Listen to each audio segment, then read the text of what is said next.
A senator from Ireland's Green Party has openly come out saying that we have to restrict freedom for the common good.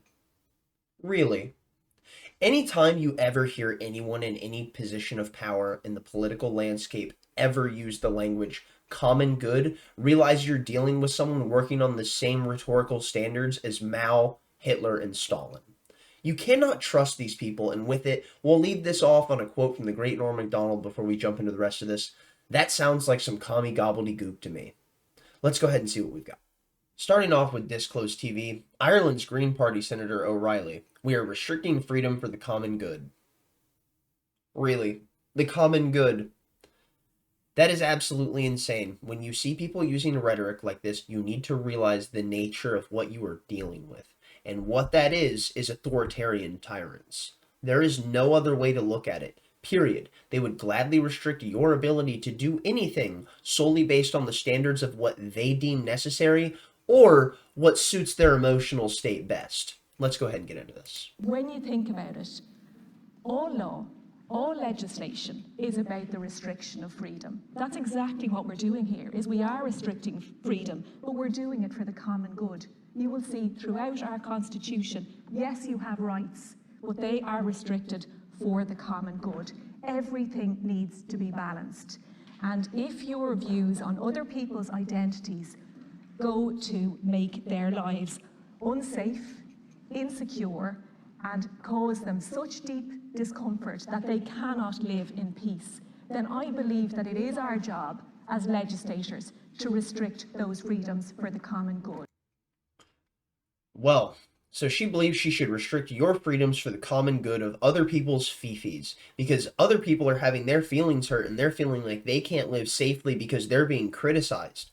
Well, if you're being criticized, okay, so be it. People should be allowed to say whatever they want within reason. They shouldn't be able to justify violence against you by using violent rhetoric that then amps up people to then, I don't know, persecute you with actual violent action.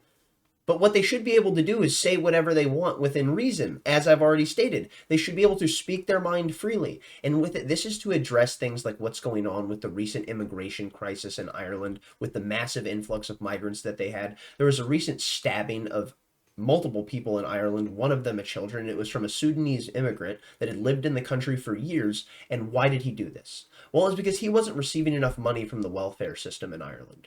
No, I'm not kidding. That's actually serious.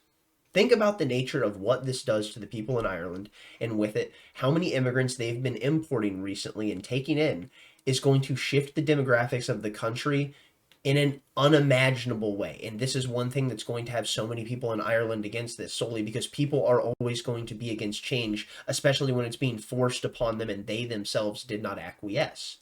Now, one thing that I find so unbelievably interesting about this is that this isn't the first time something like this has happened. This already happens in places like the UK. In the UK, you can get arrested for posting things on social media that offend people. If someone's feelings are hurt, they can send the police to your door because you've committed an infraction against that person, and with it, what you said could be harmful, so they can take you to jail. I'm not kidding. That is the UK. They are not a free country. Now we go on, Dr. Michael Rectenwald. When you hear the phrase the greater good, you are in the grip of totalitarianism. And he's responding to the clip that Luke Rutkowski tweeted of this woman. He says, oh, it's like Hitler, but with a blonde wig, so trendy.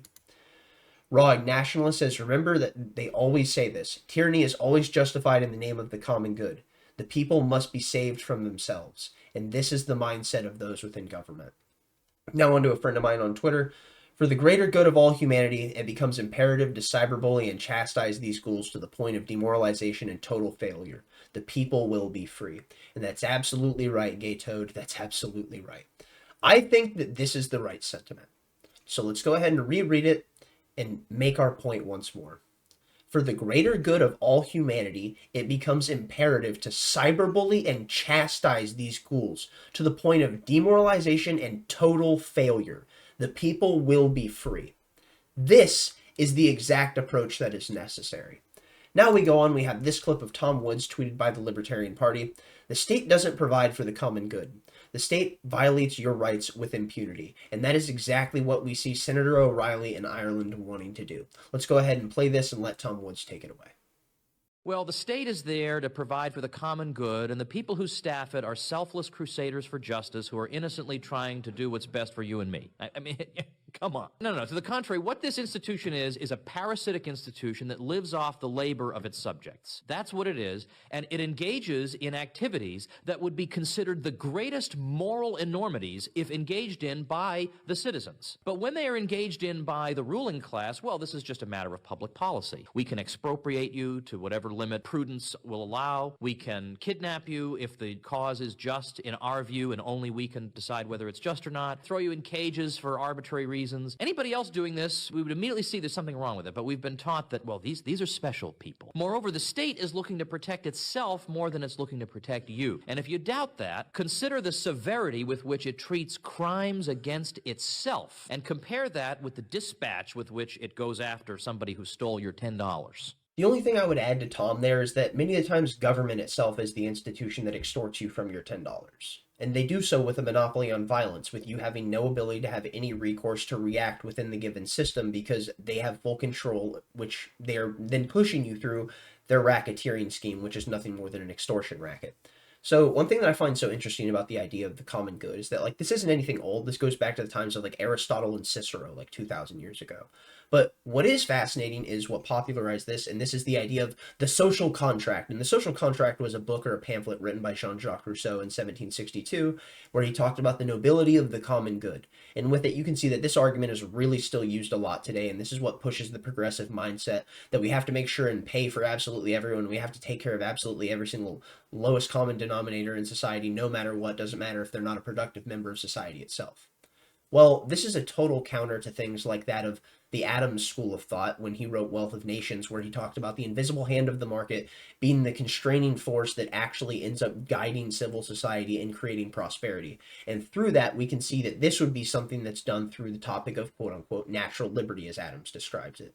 Well, natural liberty would be the school that I come from, because this is something that understands the nature that there is only really one type of rights, and that being negative rights.